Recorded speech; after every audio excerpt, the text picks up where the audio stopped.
Hi everyone, it's IBB, and I'm here with Dakitse. Finally, someone who also has a moniker, not just like people with Yes. names and surnames. Yeah. Who are you for those of us who haven't been maybe to Shift before or don't follow you on Twitter or YouTube or whatever? Oh, that's a long explanation, but one thing you didn't know, and I'm going to mention it here. I'm originally from Macedonia. I live in Poland for a couple of years. I tried the nomading thing, changing countries, working with your laptop near a pool. I hated all of that. So now we're settled in Poland. I'm someone who's obsessed with solving problems, trying to solve my own problems. All of my ideas, my startup, everything I've ever published was just because I had a bug of, I really want to solve my own things. So yeah, I have a couple of projects released, a couple of projects unreleased, just like every developer. What's your favorite project? Or your main project, maybe? My main project is Sizzy, the browser for developers. That's the main thing. That it was not intentional for these to be my life work, but somehow I'm here 3 years later building this startup, hiring people. And it's annoying because I want to move past it. Okay. I wanted to make Sizzy like this browser for developers so I can build other products, but suddenly I caught myself in, now I'm building this product itself. And it seems like a never-ending task. There's like too many features, too many things on the roadmap. And it seems like it's never going to end. Unless I finally quit web development, which is one of my things. Like, I really want to have a farm. You're doing really well with that. And I want to become a fisherman, and I want to be outside of this industry because it's horrible. Unless I do that, while I'm in it, it's going to be Sizzy all day long. We'll go into why it's horrible. Yes. I think you have a few thoughts there. Yeah. A question to begin with, but maybe also to end with. Would you do it again? Would you start? No. Like that was the final slide on my talk. And when Kent asked me that, I really had like 3 seconds of my brain went, I don't know, probably. And the answer is probably yes, because as I mentioned in my talk, even if all the Sizzy users go away tomorrow, even if I don't make any money out of it, if I want to continue building products, other websites or web apps, I would never do them in any other tool. Because first of all, this has too many features. And second of all, I know the potential that it could have. So anytime I would work in, let's say it's dead and I'm not maintaining it anymore and that's it. Anytime I would do something in another browser, it would just eat me alive, just knowing this was on a roadmap. We could have solved this in a better way. Talking about solving your own problems. So one thing you are kind of, I don't want to say famous because I think you don't like that term for it, but Twitter known for Yeah. being a content creator, being active on Twitter, being active on YouTube, which is very unusual for an engineer, I'd say. Yeah. Was that also something that you started doing to solve your own problem in terms of marketing yourself, or was it something else? There's no other intention. I just always liked, I just like comedy in a way, and I like, sharing stuff in a way that I don't care about the viewership. Like I'm making unboxing videos. Like I know that I'll be far from the best unboxers in the world and everything, and that's not even my goal. You are not LTT. You are. Yeah, definitely. I'm not trying to go in that direction. I'm just doing it for fun for myself, like something that I want to do. Just want to make a stupid video unboxing an iPhone, making a lot of jokes, and that's it. Like I don't care if it gets 500 views or 5,000 views. It doesn't matter for me. So all of my content, I want to say unfortunately, but that's just how I operate. It's just without a plan. Like I go on Twitch, I stream on Twitch. People have follower goals. You're like, by the end of the year, I want to get to 5,000. I want to be a partner, this and that. I just go on Twitch and I stream. There's no bigger agenda around that. Like sometimes I'll do a stream, I'm lazy, and I'll be like, oh, is this even worth it? Oh, fuck it, I'll do it. I got a raid from Michael Reeves, like one of the biggest YouTubers, and he brought like 24,000 people to my live stream, which had 50 people. And I was like, how do I deal with 24? This never happened. So it was without a bigger agenda. Maybe I was doing something dumb on stream, but sometimes these things happen at the right time, and then it rolls into something else. But everything I do, content-wise, YouTube, vlogging, whatever, it was always without an agenda. But you were doing it. And one thing that you mentioned in your talk here at InfoShift was basically vanity metrics. So GitHub stars, they don't pay the bills. Yes. And is it the same for content creation, for Twitter and so on? Oh yeah, I absolutely hate all of the metrics. Like I see now, you go to a YouTube channel and you see a bunch of people recording shorts. They're into YouTube shorts because to grow their channel. And I'm like, I want to vomit. I'm like, I have to force myself to do that. That's just not natural for me. I would have to sit down and be like, oh, this is the content strategy now. And I would hate to have a strategy. I just want to do my own thing. Like I was recording a vlog in these 2 days. It's not very coherent. Let's say the story doesn't, it's without a plan. I'm like, let's just see interesting people, ask them something, and we're going to make interesting content. And I actually regret not vlogging my entire journey, because I think I mentioned that in my talk that someone had a saying about this. It doesn't even matter if you get 10 views or 50 views or 500 views. One of those views might be someone really, maybe not important or famous, but might be the right person to hear you about your thing. So I know that my complaining, my ranting on Twitter, my talking in vlogs, I know that it might not reach like a massive audience, but it might reach the right people. So when I complain about my startup and which things I'm going through, someone will come with an advice, someone will come to say something. Actually, one of the people, I'm not going to say who I really admire, he's like a titan in this industry. And let's say every developer was in contact with his products because they're like huge. And he DM'd me recently and he was like, hey man, I just wanted to thank you because your rants and your complaining about our product in the beginning, you pivoted us and you opened our eyes in the right direction. I'm like, whoa, no way, like that. See, I was just ranting, you know, I didn't think it's going to have some. But it was, again, the right person? Yeah. The right person at the right time with no grander plan. So what I wanted to see is I regret not showing people the entire journey. It was not some epic, it was not like The Hobbit or The Lord of the Rings or something epic happened, but it's still like my thing, and I just regret not having history of where I've been and what am I doing now and what am I going to do in the future. So it's basically the whole thing of building in public, right? Building in public in combination with like making content and recording yourself in public, which I don't think that enough people do. They're intimidated by the camera and will I be perfect and I don't have content. And the content is, you can just complain about your everyday problems. And is that something coming from your Balkan roots, complaining yeah, about? definitely. That's the Balkan root. Like the biggest thing that I regret regarding vlogging, and a lot of people don't know this about me, is I was in a Katy Perry video. So I've met Katy Perry back in the day. This is like super weird, yeah. They had like a contest for talent show or whatever, and I was playing guitar, and they picked like 10 people from each country, and I was in the 10 people from Macedonia. And they gathered all of us in Budapest to record her firework video. So people were like, give me a proof. And I'm like, I scrubbed the timeline. I'm like, here at minute 3.38, you can see my hoodie. It's me, I swear. So I vlogged, like that was like when I was a kid. I was like 17, 18 when I did that. And I vlogged all of that when vlogs weren't even a thing, but I never published it ever. And I kind of regret it because it would have been cool if I had vlogs published from then until now. It would have been a lot of content that people can go back to, and I regret basically every single unpublished content. Do you think it's going to be, I mean, if we look at like again, developers, engineers who don't like to publish, if they do, it's mostly like articles, blogs, and so on. Yeah. So YouTube is, and video is, again, as you mentioned, something on the extreme. Yeah. You're an edge case, basically. I mean, come on. Okay. Macedonian Katy Perry and YouTuber. But actually my question is, do you think it's going to be easier for younger developers just because today more kids are creating like Instagram videos and YouTube, etc.? Does it? No, because still people still want to watch dumb content. That's the problem. I think that's how I look at things. I think that the attention span of everyone is getting like super reduced lately, and no one can watch longer than a 7-second video. So what if you record something informative that's like 30 minutes, 1 hour? No one's gonna have the patience to watch it. And I think this new generation, when you say like the kids, the upcoming people, they don't have the patience to sit down and watch long form content or to learn. So I don't think it's great for the person who will be like the one rare person who will actually seek for this content. There's like a sea of unlimited content to learn from, so that's great. But for most people, it won't matter. Will that inform your content as well in the future in terms of new developers coming in, younger developers coming in, and you having to create shorts, create TikToks, etc.? The day when I create a TikTok, I'd retire. Like that's it. Oh, I'm glad to hear that. I'm completely the same. Yeah, I would have to go against my entire self just to go and record a TikTok. And on the other hand, like sometimes recording a vlog is like exhausting, and I'm like, I wish I could record like a 5-second clip, tell people what's going on, and that's it. So I don't think that anything in the future will influence my content. I'll still think that I'll do the content that I want to do, no matter how it performs and no matter like, yeah.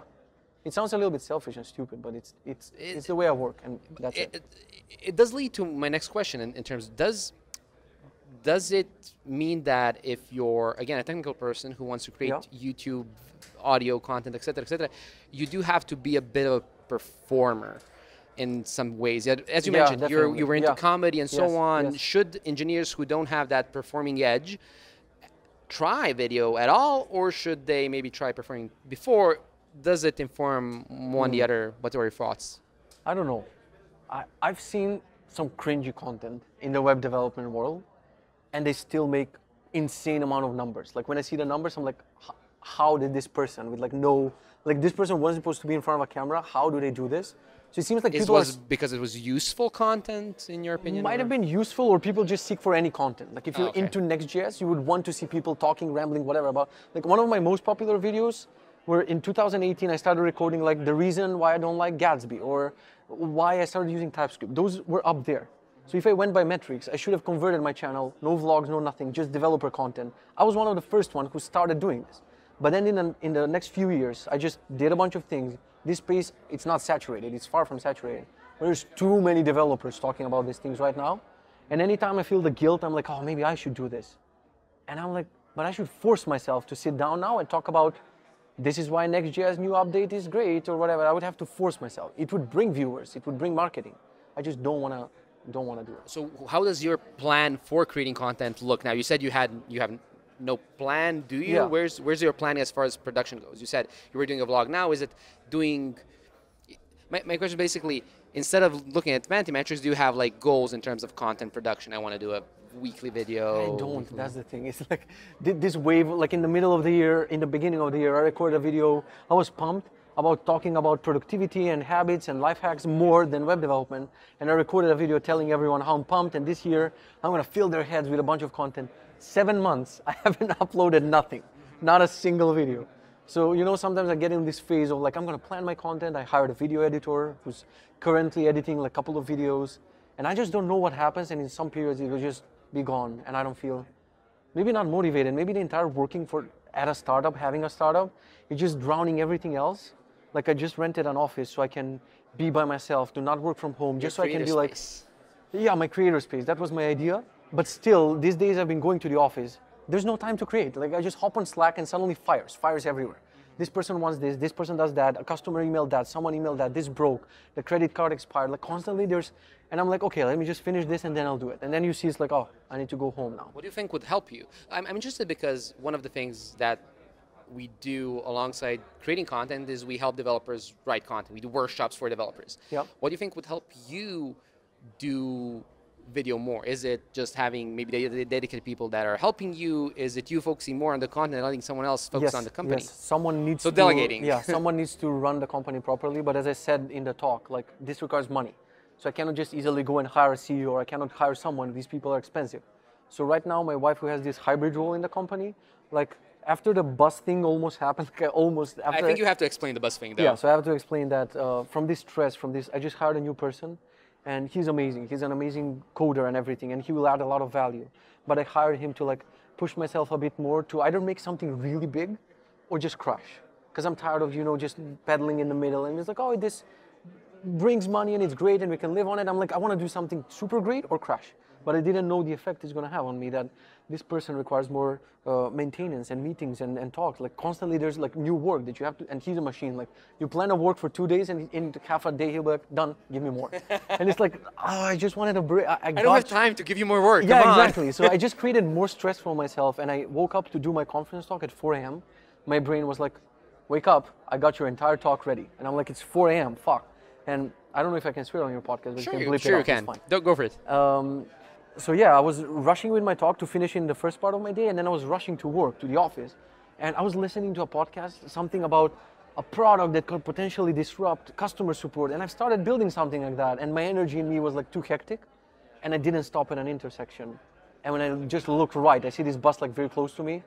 So this was a moment of like breakdown for me. Like I went to the office, I started crying, and I'm like, holy shit, I didn't want this startup life. I didn't want any of these things. I just want to go in my office, stream, have fun, make YouTube content, code on side projects. I didn't want any of this, you know? But you're a founder. Yeah. So it's part of the job. Yeah. So just to go back to your question, I had a call with my wife, and I'm like, we have to take you from this hybrid position to take a lot of my responsibilities so I can just have time to finally do content and the thing. Like, I really think that content is my thing. Like, I love talking to people. I love making jokes, I like making content, but somehow I got stuck in this cycle for 3 years, just work, startup meeting things. I don't want to be there. Which is natural, basically. It is natural, but I'm not the person for that. I'm not a person who's good at, in a cubicle, locked in, like you need to put me in front of a camera so I can talk, so I can have interviews with people. Like that's where I want to go, but I need someone, like my wife is going to take this role for now where she's going to help, but I definitely need someone. Like I invent an idea, I code it, it gets to a stage, then I just give it to someone and I'm like, hey, here's my team, you lead them to continue to basically to maintain. Yeah. Where would you want to go as far as if let's say you found that person, you had the time to create content. Yeah. What are the next steps for Kitse, the YouTube creator? Especially looking at other YouTube creators, maybe LTT that has grown exponentially he with has their like 80 employees or something. yeah, and the new space and everything Yeah, else. yeah, Or yeah. like, are there any YouTube creators or in general content creators that you look up to that you would like to do some of the stuff they're doing? I'm not sure. Every time I look at something, at a YouTuber, I have this thought, like, you know, you're gonna see them start with something, with some content, and then you can see that most of the content is forced. Because they grew this channel now, you know, they were actually someone, let's say, passionate about technology and unboxing. You can see that in the initial videos. And then they start making their livelihood from that, they live from that, and they're like, now I have to unbox a Xiaomi R7 whatever and talk about the camera. You can see that they don't want to do this. Oh, come on, MKHB is always very He's enthusiastic. like a rare exception, but I see the smaller channels than him. I'm like, they have to invent content now, and it feels like you They're can not see into someone, it as- yeah, they're yeah. burnt out, and somebody is forced. And I'm like, I would never want this for myself. So I would never plan something where YouTube is my main thing.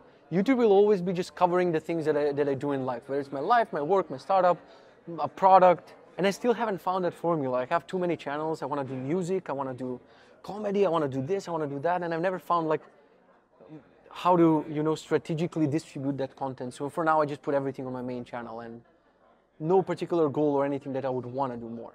I would want to have more time for it. And maybe when I have time, it will expand into something more. I don't know. Why do you think it works? Because again, a lot of people, especially engineers, would like to plan it out, would like to have a strategy, would like to know, oh, I'm going to be doing this like this is where I'm going, etc. You said you mix and match, and in the end, it does work. You do have a large following that does like that type of content. They do respect you for it. You get invited to talks because you've created this brand. Why do you think it works? Because it's honest, it's sincere. I would never go on stage and give an insincere talk. Like if someone is like, hey, can you do a talk about what's new in React and whatever, like fucking kill me, you know? If I have to go on stage and read a README about a library or whatever, it's not me. I could. I've done a talk about what's new in React. I found a way to make it funny. But I didn't feel the same passion. Like after I finished with a talk right now and everyone's like, wow, we really needed to hear that. And they needed to, I could improvise half of my talk today without slides only because I've been mulling it in my head for like a year or two. So I think people read that on stage and they see that on stage, that the content I do is not forced, it's not, you know, I can just close my laptop and give the same talk. So I think that clicks for people. I think that like one advice that we have for content creators overall is just 100% honesty. Like if you have a problem about your startup or it's not going well, instead of pretending like, look at me sipping a cocktail near the pool, just be like, record a video of yourself and be like, hey, my startup is going bad. Does anyone have any advice? That usually has a better effect and people nowadays on social media, creators everywhere, they're trying to fabricate this. I'm fine. And you can see in their eyes, I'm fine. Like that meme, the dog on fire, I'm fine. That's what most people are. And they don't know that honesty actually can bring better content, which this advice worked for my sister. She was trying to do prefabricated plan, Instagram and whatever. And I'm like, why don't you just talk about your everyday life problems and everything? And now she grew on Instagram just with this advice. She's talking about like, I have problems with acne or whatever. And like this, she started a business and now more like people follow her for what she is entirely. So when she does a business or whatever, they root for her, they cheer for her because they feel like she opened every part of her to the audience instead of this fake successful person that only does things. And I think this advice works overall for content creation, to just be honest, and that's it. If we look at another type of person, let's say, so there are a lot of maybe CTOs or engineering managers or even like employer branding managers, CEOs, whatever, saying, cool, I'd love for maybe some of my engineers to create content or something if they wanna. How would you, as that person, encourage someone else in your company to create content? Is there something that can make it easier? It doesn't have to be YouTube, but just like you cannot force it. A lot of engineers don't want to be put on the spotlight and in a position. Live coding is horrible for a lot of people. Like for me, Twitch is easy peasy at this point. I treat it as a live Stack Overflow. Like I make mistakes, I own them, and people are like, hey, you made a mistake, and I fix it. I'm like, this is great. But if other people make a mistake on live on stream, like they would like bury themselves. They would be like, this was embarrassing. So you cannot change that mindset with whatever advice you give. You can try. Like this new guy I hired, Zico. Like I can see that he's already going to be like similar. Like he's going to start giving talks and he's going to do content because I can see it in him. I don't need to force it. Like I invited him on stream, like, hey man, let's create a product in one day. And it was one of the best streams I ever had. Like we had a good communication, energy, and I could be like, oh yeah, this guy should be on stream more often because he has the thing. So I really don't know what would I do to force someone who's not into this to be like, you create content now. Yeah, it's basically more of creating the space where they can show their interest if they are interested in it. Yeah, you need to do that, and then you need to properly see, like, to pay attention, like, are they this person, or am I trying to force this person to be this person? So you cannot force it, but yeah, first you need to give them the space. So like I tried with the first engineer that I hired, he's mostly doing Electron stuff, like hidden in his own world, just doing Electron and whatever. But now lately we tried to put him also in a hybrid role, so he did our entire landing page. He did this merch. So I made like a super horrible merch, like the CZ logo in the middle, and I was like, this is it, we have it. And he's like, why don't I give it a shot? And I'm like, wow, great design. Yeah, you know? Awesome. Like he made a great landing page. He wrote all the copy for the landing page, for a couple of other things. And I'm like, so if you give him space, and if you give him, you know, he will perform better at his other job because he's not burned out from doing the same thing. And also you'd be surprised what a person can do. I mean, if he was only doing Electron, I would never know that he's good at other things. So as you said, first give them the space, then, you know, observe, and if they're not for it, you can pay courses, you can buy them anything. You can see people who are stiff on camera when they're talking about something, it just doesn't work. As far as creating content again goes, you had this tweet where you described how you created a talk, so, and we'll show it, so it's, you record the whole talk, you import it into Descript, etc., etc. Any other hacks you have for creating content, especially as a developer, like, what helps you? One hack aside from this talk, like that's why I wanted to have my creator space, is every time I wanted to go live on stream, my setup was getting in the way. Because I've tweeted about my setup, and maybe I can find a tweet so you can put it here. Like people were like, why are you doing this to yourself? It was like a PC connected to a Mac with capture cards and a bunch of switches and USB things, like, and every time I would want to go on stream, I had this checklist of 50 items that I need to do. And most days, as you can imagine, I didn't want to go on stream. Especially if it was a hard day and so on. Yes. And now I was like, I got the Mac Studio, which is powerful enough to stream finally, because the Mac Mini couldn't. And I'm like, I'm going to get rid of my PC, rid of my green screen, rid of my everything. I just want to have one button on the Mac where I click it, in 5 seconds it goes live, and everything is ready. So I guess one of the advice here would be like, reduce the friction in creating the content. Like I'm not creating a lot of YouTube videos at home or whatever, because my camera is mounted for the stream, the light is in a different direction. So when I think I want to talk about something, I want a button. Like there's this guy, the founder of AppSumo, Noah Kagan. Yeah, Noah Kagan. Which he has like this huge room in his house, which is like empty, and just has his creator setup and a camera and a remote where he can talk to the camera. And I think that's huge. If you can optimize your setup for recording, for streaming, just to be one button away. Otherwise, even the smallest thing, you know, it will be like, yeah, I'll just do it another time. Like the classic running advice. There's never that time. It just like goes on and goes on. Like the running advice is put your running shoes in the morning and you might go on, or sleep with workout clothes. That can also be translated into the content creation. Yeah, and I like this for the talk, I just came up with it. I was like, how do I take something that's 40 minutes and cut away text until 30? And I was like, this script, it's a nice idea. So it was a really great hack. Yeah. Going back to that talk also, so you mentioned that, of course, you create a product that's for developers. And you mentioned that developers are a very specific audience. Worst, not specific. I didn't say specific. I said they're worst audience to sell to. To sell to. Now, as far as developers being an audience for content, how do you look at them? No, that's fine. That's fine. I am having the time of my life on my Twitch. Like that's my favorite thing. Like I have these people which I don't know their faces, I just know their usernames. And we formed this like bubble, like community bubble, and anytime I code by myself, I miss my Twitch buddies. Like it feels... Oh, your Twitch buddies. Yeah, my Twitch buddies. I even put them in a footer of my product, like created by Kitse, and I put everyone's username because they were actually coding with me. So yeah, as an audience, I think they're great. Do you know why they're great? Because they prefer procrastinating more and watching Twitch and YouTube than actually doing the thing. So they're amazing for being buddies and watching you. I'm like, do you guys have jobs? This stream has been like 12 hours. Like, you're still here. Do you have lives? Have you eaten today? Like, this is the thing that gets the likes. And my last question, coming back to the first one, is first I asked you about the company. I'm going to ask you about content creation. Would you do it again? Content creation? Yeah. Yeah, all the time. Yeah. There we go. Yeah. I think you know your focus. Yeah, definitely. I just need to untangle myself from the mess that I created, put the proper procedures in place and the proper people, maybe more people, and then I can finally go and do more content. That's the plan. Awesome. Yeah. Awesome. Thank you so much, Isa, for your time. Thank you. This has been amazing. 30 minutes. Like this. Of course, as usual, subscribe, like, comment, and also subscribe, like, and comment. Or don't. Yeah. And we'll see you next time. Bye. Bye-bye.